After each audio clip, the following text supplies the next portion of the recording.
The France 24 debate. Silvio Berlusconi over the weekend announcing his return at 76 to politics. He's in it to win it, he says, in the upcoming snap elections in Italy. With us to talk about it, Senator Luciano Malan of Berlusconi's Parti Popolo della Libertà. He's in Rome. Thank you for being with us. Also, Gregory Viscusi of Bloomberg News, Francesco Saracino of the University of Aberdeen, the OFC. I'm getting ahead of myself. The University of Aberdeen, Scotland, that's where Andrea Tetti is.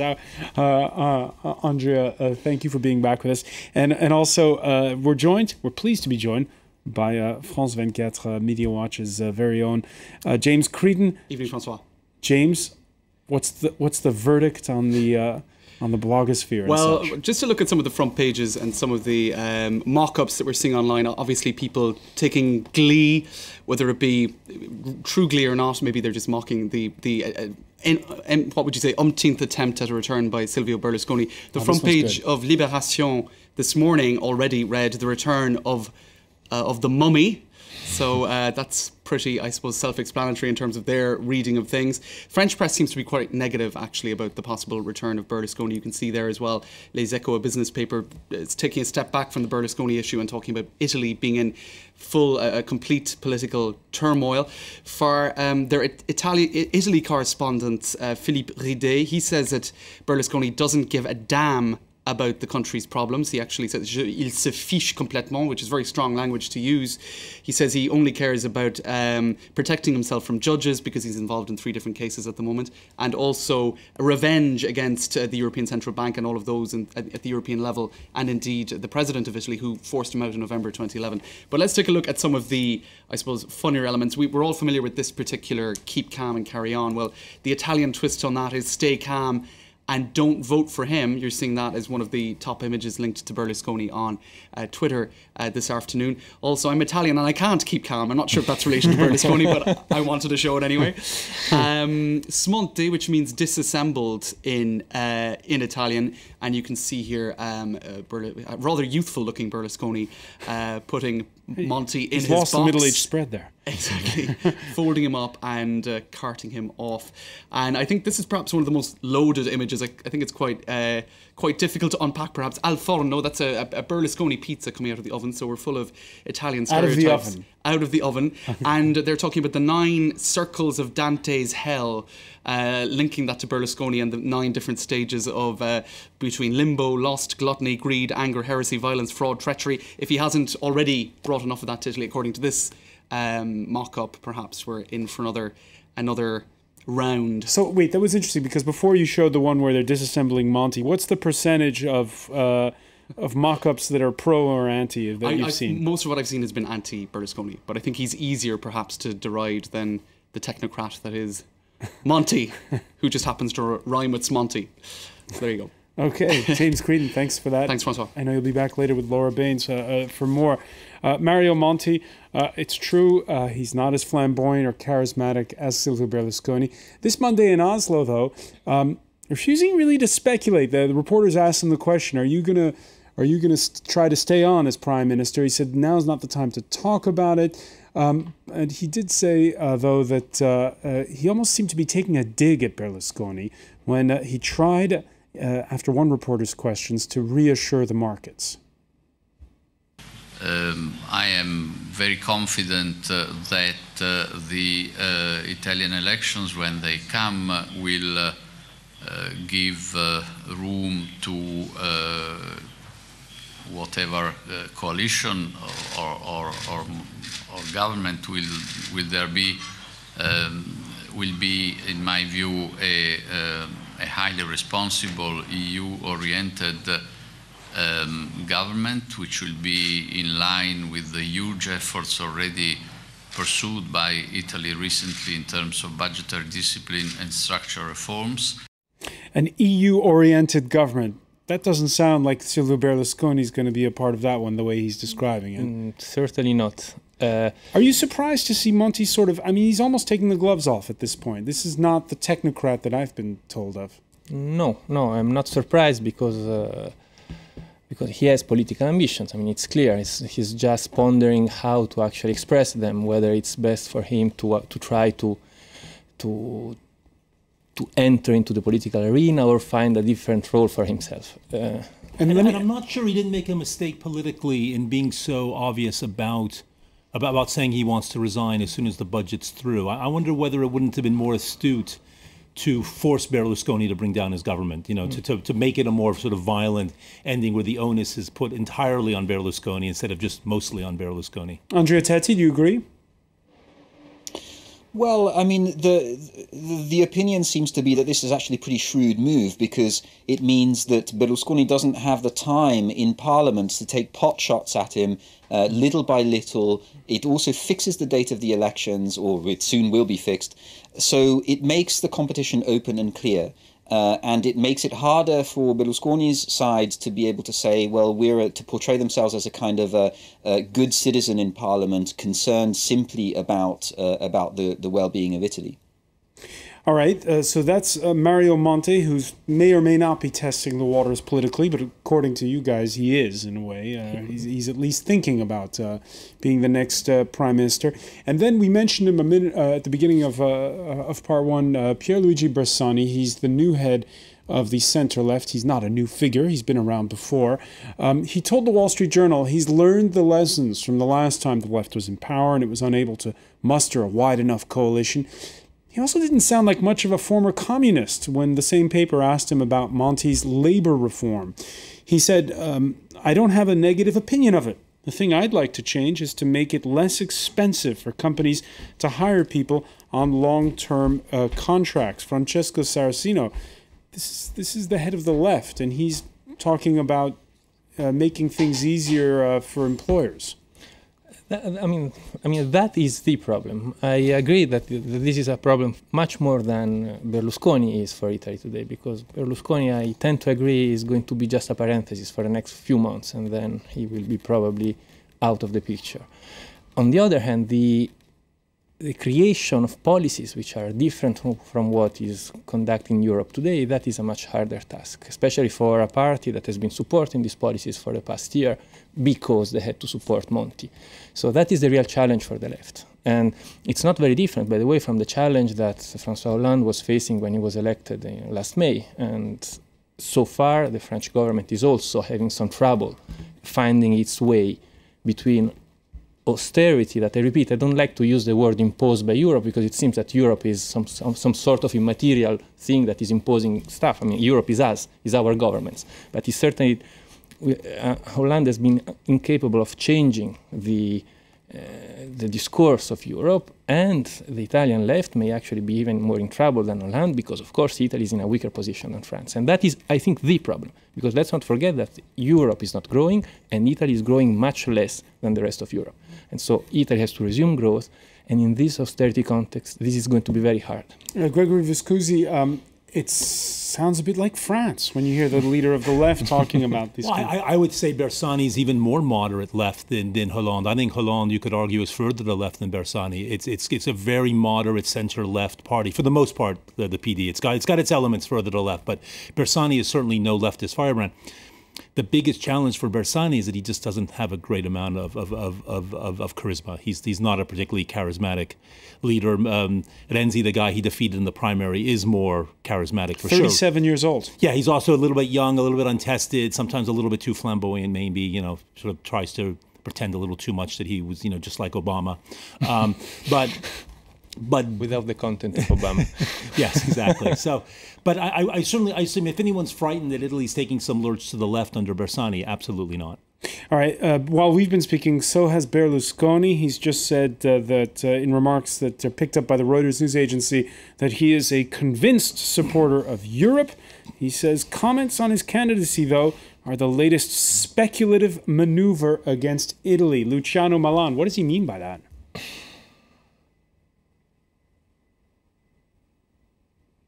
It is, for instance, it is absolutely incorrect, and that the fact that the President of the European Parliament, Mr. Schulz, has said that the fact that Berlusconi runs for Prime Minister is a danger for Europe. I think that the President of the European Parliament should be the President of all the people, all the representatives of the many countries of the European Union, and he should not make specific attacks on a person. I can understand Mr. Schulz that he has some personal memories, bad memories about Berlusconi for an argument that they had in the parliament, but he's the president of the parliament, he's not the representative of himself. So I think that it would be better to take notice of the fact that Berlusconi is in favor of Europe, that our platform will be based on the platform of the European People's Party, but that we are, as all the other countries of Europe, we are not going to accept any decisions that come from the partners. All the countries, starting from Germany, they want to have their interest represented, that they want to defend their interest, and this is what Italy wants to do with Berlusconi if he wins. If he doesn't, it will be the duty of somebody else.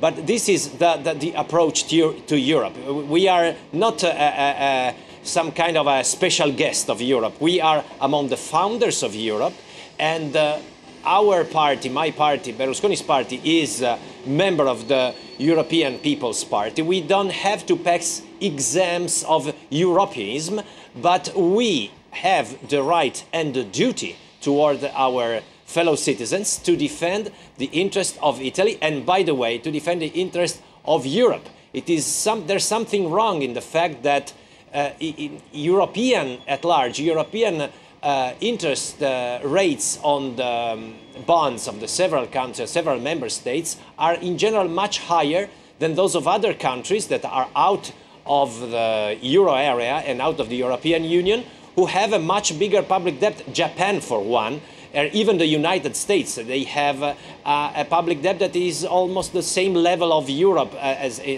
taking the average of Europe, and still they pay much less interest on their bonds. There must be something wrong. So something wrong, you say. And by the way, it's not just Martin Schulz, the president of the European Parliament, the German foreign minister, Guido Westerwelle, saying in remarks he made to Spiegel, Italy can't stall at 2/3 of the reform process. And by the way, it's not just a sentiment that's echoed in Northern Europe. Every time there are doubts about the political stability of a neighbouring country such as Italy, which is also seen as a vulnerable country, that immediately affects us. Therefore, what we need to do is to eliminate the doubts about the irreversibility of the euro. Are you surprised, Gregory Viscusi, to hear the Spanish economy minister basically voting against Berlusconi? No, absolutely not. I mean, the European debt crisis was a very manageable crisis linked to very small countries until suddenly, a year and a half ago during the summer, it hit Italy, and that's when suddenly you started to get to the too big to fail notion of a European government, and a lot of that was because of doubts about Berlusconi. So I mean, I think it's totally normal. The Spanish, when Italian bond yields go up, Spanish bond yields go up with them. So, Francesco Saracino, if Italy does decide to hit the pause button on reforms, does it have this horrible knock-on effect for Spain? And does it really put the euro in danger of perhaps crumbling? I think Italy cannot today decide by itself of its own policies. That is true for every European country.